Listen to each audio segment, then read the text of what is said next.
Hello students, today we will study about textbook exercise of chapter 3 Fiber to Fabric class 7th NCERT Science। कि students आज हम इस chapter के text book exercise को समझेंगे और उन्हें लर्न करेंगे। क्वेश्चन नंबर 1 है, you must be familiar with the following nursery RIMS. RIMS क्या होता है स्टूडेंट्स? पोइम्स जो हमने अपने चाइल्डहुड में नर्सरी क्लासेस में सीखी हुई हैं। उन नर्सरी रिम्स की 2 लाइन्स यहाँ पर दी गई हैं। फर्स्ट है, baa baa black sheep have you any wool. कि पोइट जो है ब्लैक शिप को बा बा कहकर संबोधित कर रहा है, पुकार रहा है उनको और कह रहा है हैव यू एनी वुल, क्या आपके पास कोई वुल है। तो ये पोइम की एक लाइन है। सेकंड पोइम है students, Mary had a little lamb whose fleece was white as snow. कि मैरी कोई गर्ल है जिसके पास एक लिटिल लैम्ब, शिप का एक बच्चा जो होता है वो था। कि हुज फ्लीस, फ्लीस क्या होते हैं? हेयर, जिसके hair was white as snow, कि स्नो की तरह वाइट हैं। ये 2 लाइन्स फ्रेंड्स पोइम से ली गई हैं। अब इन लाइनों से रिलेटेड क्वेश्चंस बनेंगे, उनके आंसर हमें देने हैं। फर्स्ट क्वेश्चन बनाया गया है फर्स्ट लाइन से, which part of the black sheep have wool. कि ब्लैक शिप का कौन सा पार्ट वुल होता है? तो students, hairy part of the black ship. Black ship का जो हेयरी पार्ट है, कि उसकी बॉडी पर जो हेयर हैं, हेयरी पार्ट कहेंगे उसे, हैव वुल, उन्हीं से वुल बनती है, इसलिए हेयरी पार्ट के अंदर वुल है। सेकंड लाइन से सेकंड क्वेश्चन बना गया कि what is meant by white flesh of the lamb. कि लैम्ब जो शिप का बच्चा है उसके वाइट फ्लैश से क्या मीनिंग है? So students, white flesh of lamb means white hair. कि वाइट हेयर को ही वाइट फ्लैश कहा गया है और पोइम की लाइन में उन्हीं को स्नो के जैसा दिखाया गया है, यानी वो इतने वाइट हैं कि वो स्नो की तरह दिखाई देते हैं। सेकंड क्वेश्चन है students, the silk worm is caterpillar और लार्वा। जो सिल्क वर्म है इसे कैटरपिलर कहें या लार्वा कहें, चूज द करेक्ट ऑप्शन। हमें करेक्ट ऑप्शन चूज करना। हमारे पास 4 ऑप्शन है। फर्स्ट है ए, कि कैटरपिलर है सिल्क वर्म, कि silk worm is a caterpillar. Second option में क्या है? Silk worm is a larva. Third option में क्या है? कि silk worm is A both and भी, यानी कैटरपिलर भी है लार्वा भी है। फोर्थ ऑप्शन क्या है? नाइदर ए और बी, ना तो सिल्क वर्म कैटरपिलर है ना लार्वा।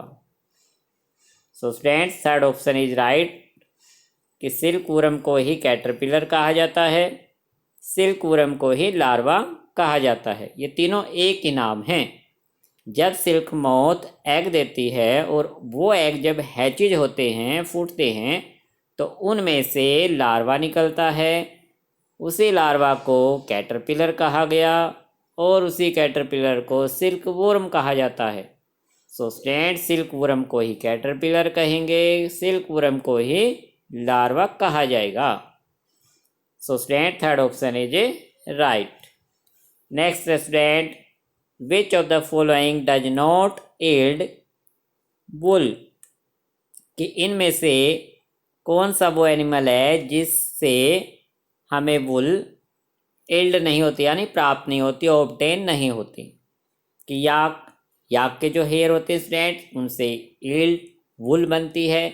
इसी तरह से कैमल के हेयर से वुल बनती है, गोट के हेयर से वुल बनती है।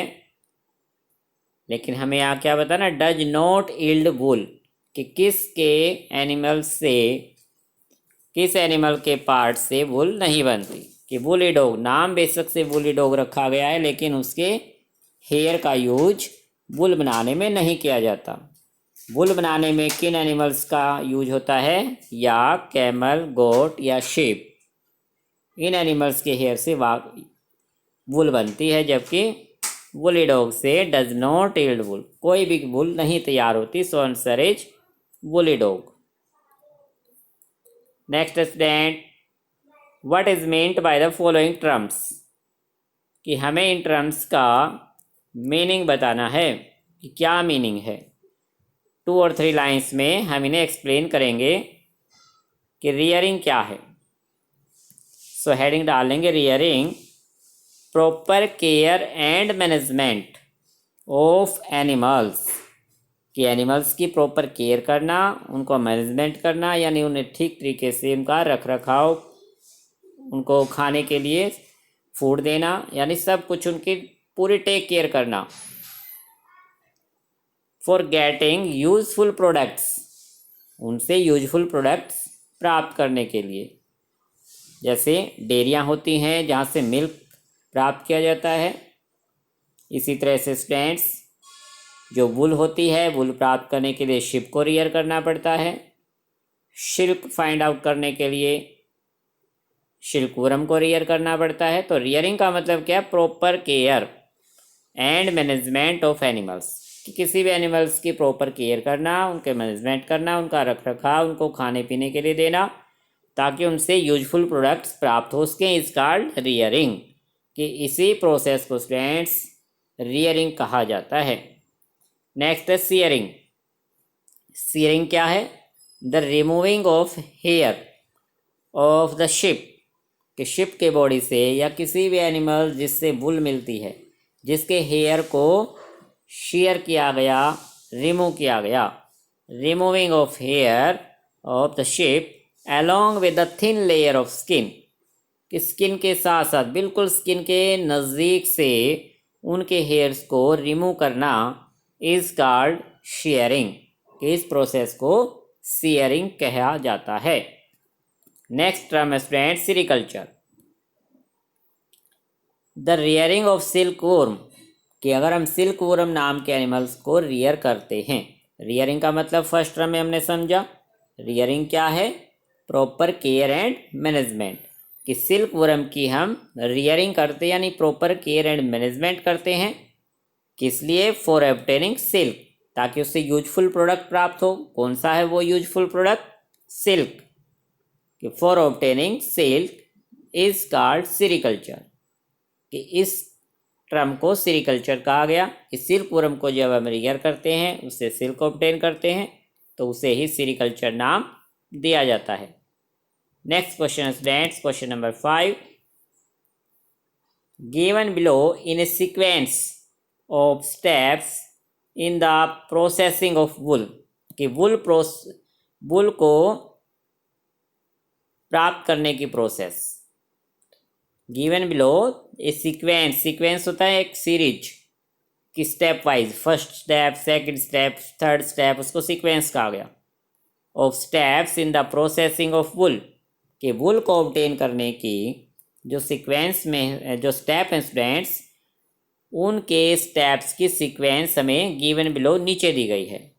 जैसे फर्स्ट स्टेप होता है सीयरिंग, कि हम जो एनिमल्स हैं जिनकी बॉडी से हमें हेयर प्राप्त करने, उनको रिमूव किया जाता है, सीयरिंग प्रोसेस कहलाती है।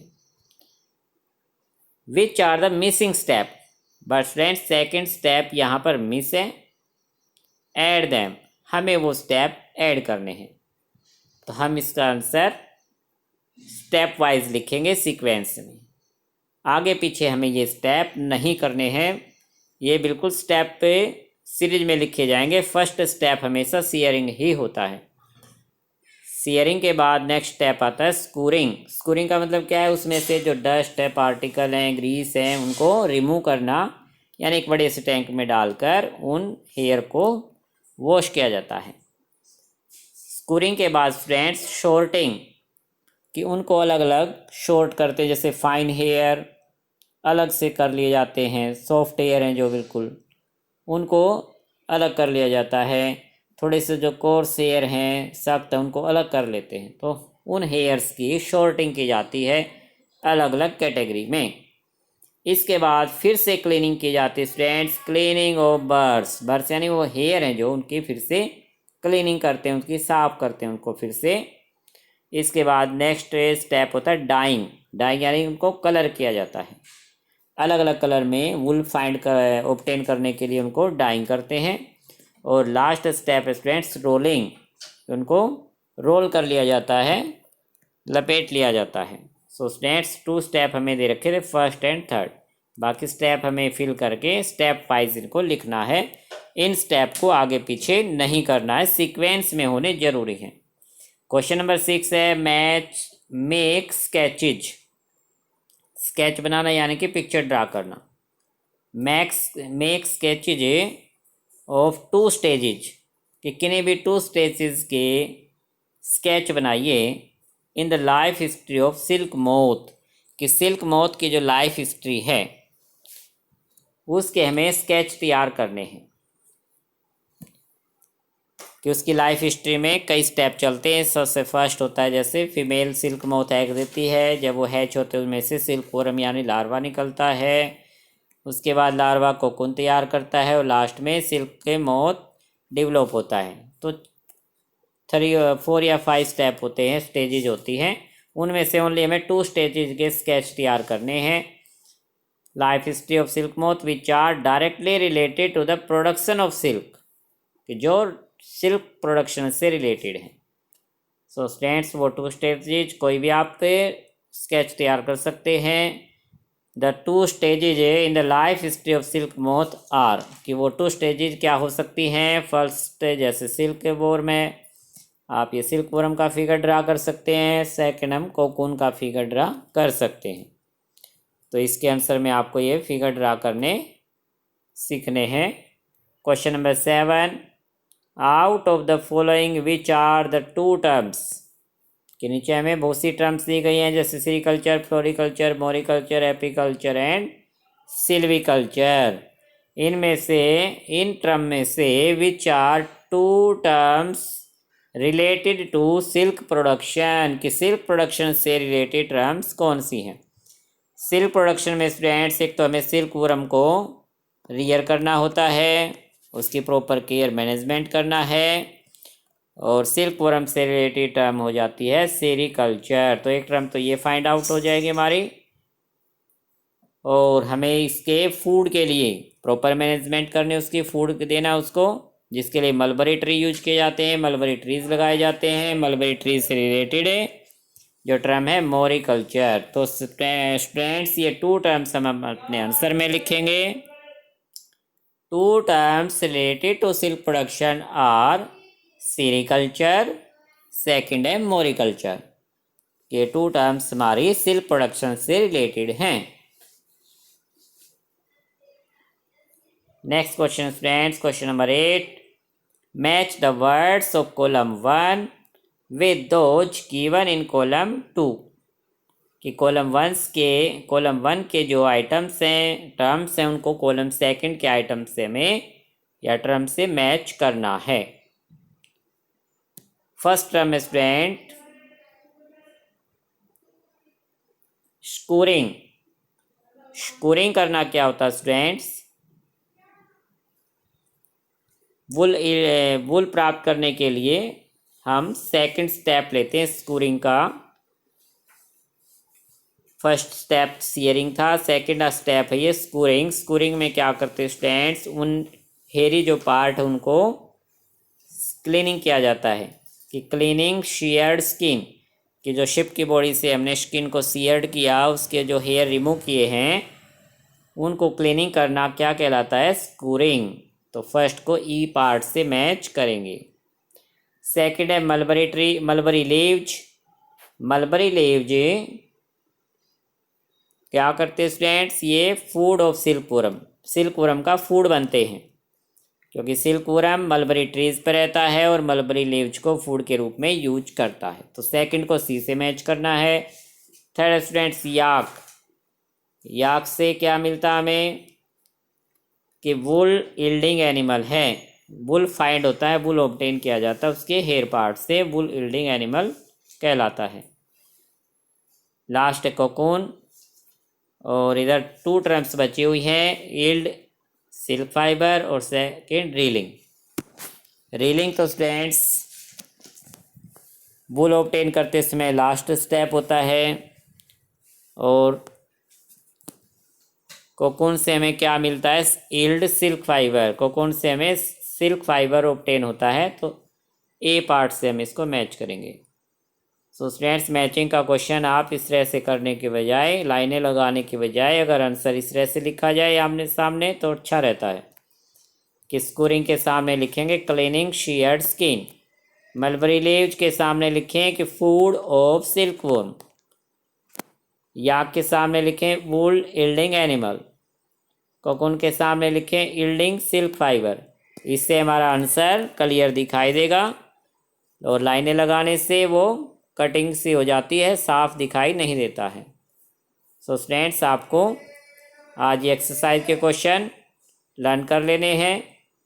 नेक्स्ट टाइम हम इस चैप्टर के वेरी शॉर्ट क्वेश्चन आंसर समझेंगे। Okay student, thank you.